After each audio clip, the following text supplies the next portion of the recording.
El acuerdo de reconciliación entre Fatah y Hamas no podría producirse sin plantear interrogantes sobre el tema de las armas de la resistencia, y a eso se había referido el presidente Mahmoud Abbas en una entrevista televisada, sacando a relucir uno de los temas más espinosos que podría enfrentar el acuerdo de la reconciliación.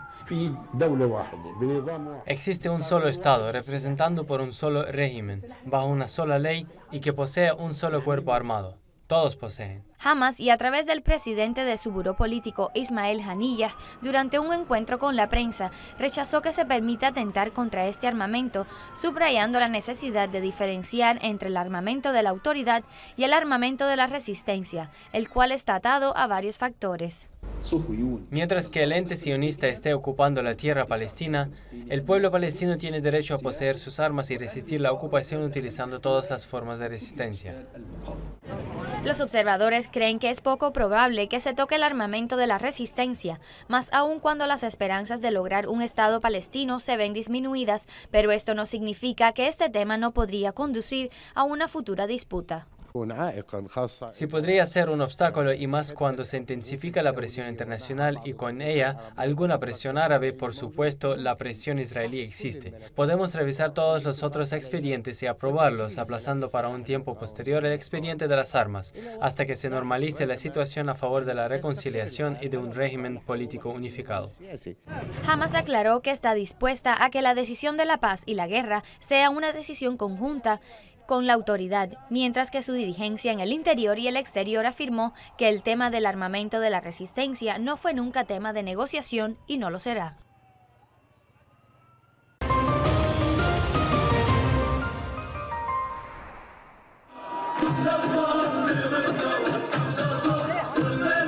Con el motivo del Día Mundial del Turismo y al ritmo de su tradicional dabke, los encargados del sector turismo en Suaida celebraron un día dedicado al turismo bajo el lema "El turismo sustentable, desarrollo y construcción". En este día, el lema del Día Mundial del Turismo ha sido "El turismo sustentable es una herramienta para el desarrollo y el crecimiento de las comunidades".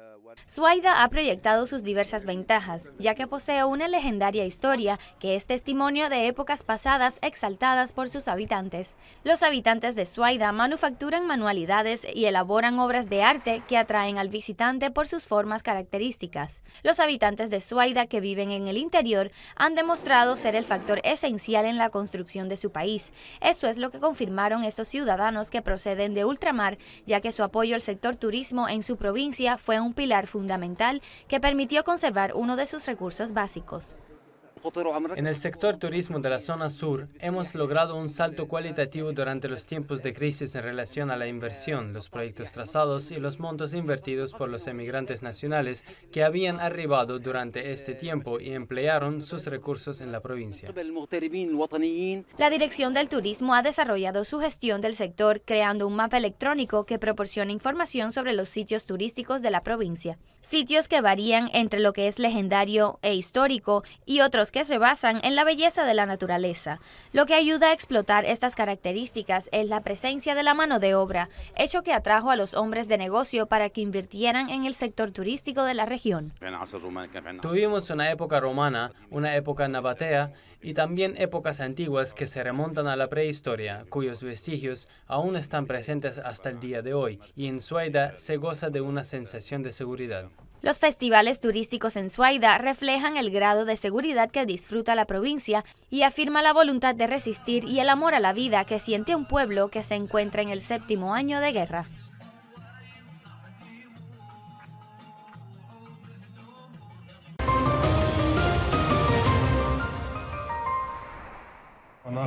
Un claro reconocimiento israelí de la victoria del presidente sirio Bashar al-Assad. En una entrevista con el sitio israelí Walla, Avigdor Lieberman, ministro de Seguridad israelí, afirmó que al-Assad triunfó en la guerra librada en Siria.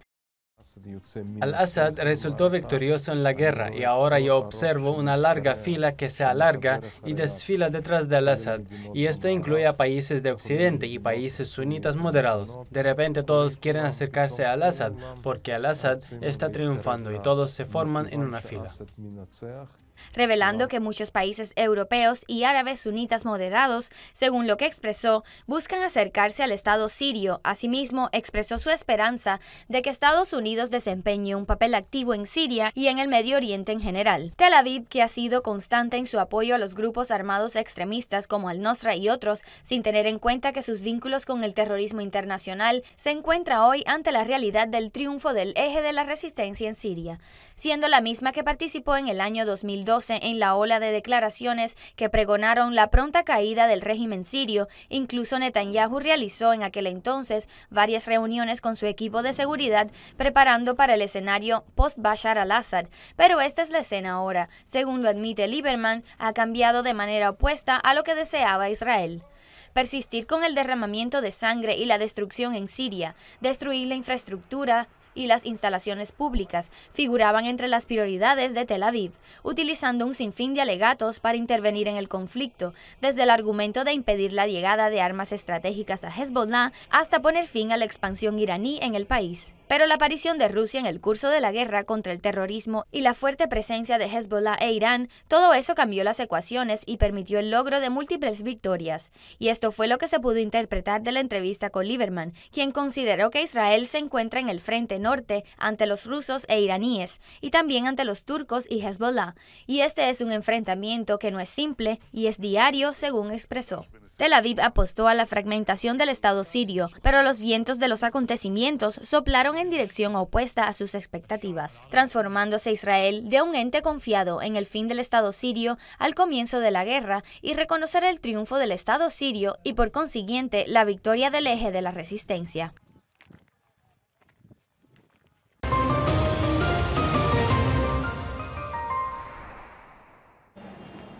Desde hace más de un año, este hombre y su familia viven a la intemperie después de que un avión saudí destruyera su casa en Saada. Sin embargo, no abandonó la ciudad y con la confianza que caracteriza a los oprimidos, amenaza con demandar a Arabia Saudita.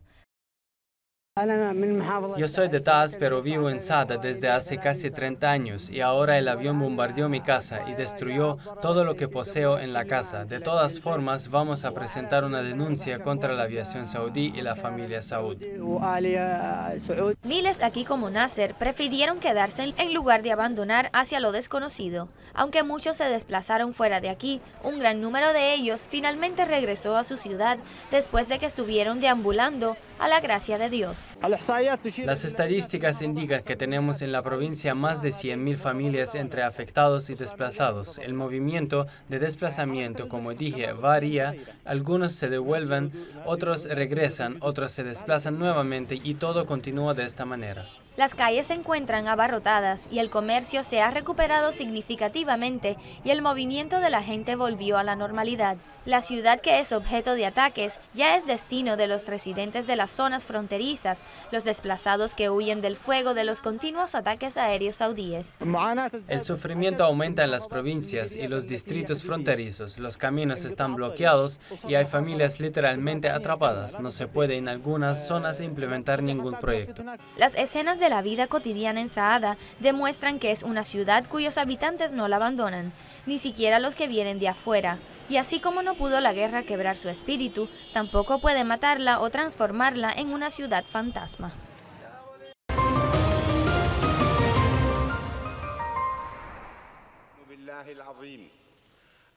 La muerte del expresidente iraquí Jalal Hossamuddin Nurallah Nuri Talabani se produce en circunstancias políticas complejas por la que atraviesa la región del Kurdistán de Irak y la región en general. El expresidente iraquí es kurdo nacido en el año 33 del siglo pasado, natural de Kirkuk, descendiente de una familia religiosa. Su padre, Hossamuddin Talabani, fue el clérigo del método al-Qadiriyya en su provincia. Varias facetas caracterizaron las 8 décadas de su vida en la que se desenvolvió en el ámbito militar y político. El líder kurdo comenzó su vida política de manera formal cuando encabezó la delegación kurda a las negociaciones con el gobierno iraquí en el año 1963. En aquel entonces, Abdel Salam Aref era el primer ministro. Después de un año de deliberaciones, Talabani estableció el núcleo fundamental fundacional de un binomio político kurdo en Irak. Después de su conflicto con Mustafa Barzani, el líder del Partido Democrático Kurdo, y una vez en Siria, anunció en el año 1975 la fundación de la Unión Patriótica del Kurdistán, un partido de orientación socialista. Un año después de la fundación del partido, se producen enfrentamientos militares con el gobierno iraquí. Durante la guerra Irán-Irak, el líder kurdo comenzó a establecer las bases para una relación con Teherán, después de haberse visto obligado a abandonar el norte de Irak, dirigiéndose hacia Irán a causa del conflicto con el gobierno iraquí. Su relación con Irán se describe como buena y había recibido el apoyo iraní ante los intentos del Partido Democrático del Kurdistán, liderado por Masoud Barzani, para controlar la región del Kurdistán. La confrontación entre los partidos de los dos hombres se mantuvo hasta el año 98 del siglo pasado, estableciendo Talabani de esta manera el doble liderazgo kurdo, especialmente después de que el hombre logró edificar buenas relaciones con los países vecinos de Irak, Irán y Siria, mientras que su relación con Turquía fue descrita como inestable a causa de su posición hacia Abdullah Öcalan, a quien describió como un hombre inteligente y un gran líder, logrando ganar con ello el apoyo kurdo dentro y fuera de Irak. En el año 2003, la invasión estadounidense unificó a los kurdos del norte de Irak. Barzani y Talabani dejaron a un lado sus diferencias, formando un liderazgo conjunto, dentro del cual Talabani jugó un papel importante al impedir la realización de un referéndum sobre la independencia del Kurdistán en aquel entonces. En el año 2005, Talabani fue elegido presidente de Irak y fue reelecto 5 años después para una segunda gestión. Su sucesor fue Fuad Masum, electo en el año 2014. Después de que Talabani salió de Irak hacia Alemania para recibir tratamiento médico, culminando con ello un periodo político en el que intentó aliviar la tensión entre Irak y Turquía, provocada por el conflicto turco con el Partido de los Trabajadores del Kurdistán turco, siendo capaz en el año 2006 de persuadir al PKK de suspender sus operaciones militares desde territorio iraquí. El Partido de los Trabajadores del Kurdistán turco, más temprano que tarde, renovó sus operaciones militares contra Turquía. Talabani rechazó la posición del Partido de los Trabajadores y les exigió tanto al Partido de los Trabajadores del Kurdistán turco como al Partido por una Vida Libre del Kurdistán iraní abandonar las montañas del norte de Irak y los invitó a participar en la vida política de sus respectivos países. Talabani creía en la vida política y esto se manifestó en su posición en relación a la unidad de Irak y su rechazo a la secesión de la región del Kurdistán iraquí. Y fue famosa su expresión en que señala que Siria, Irak, Irán y Turquía no necesitan librar una guerra contra nosotros si declaramos la separación. Basta con que cierren las fronteras para perder todos los elementos de la vida. Su partido se aferró a la posición del hombre hacia el referéndum de la secesión de la región del Kurdistán, que estuvo dirigido por Masoud Barzani, quien se aprovechó de la enfermedad de Talabani. Hiro Ibrahim, cónyuge de Talabani, estuvo en las filas de los que se oponían al referéndum, mientras que la presidenta del bloque de la Unión Patriótica de Kurdistán, Ala Talabani, hizo un llamado para cumplir con la constitución iraquí, señalando que Barzani persigue una política de considerar ignorantes a los kurdos. Estas fueron posturas que expresaron la visión del líder del partido, Jalal Talabani, quien creyó en la autogestión de los kurdos y la unidad de Irak hasta su muerte el 3 de octubre del 2017.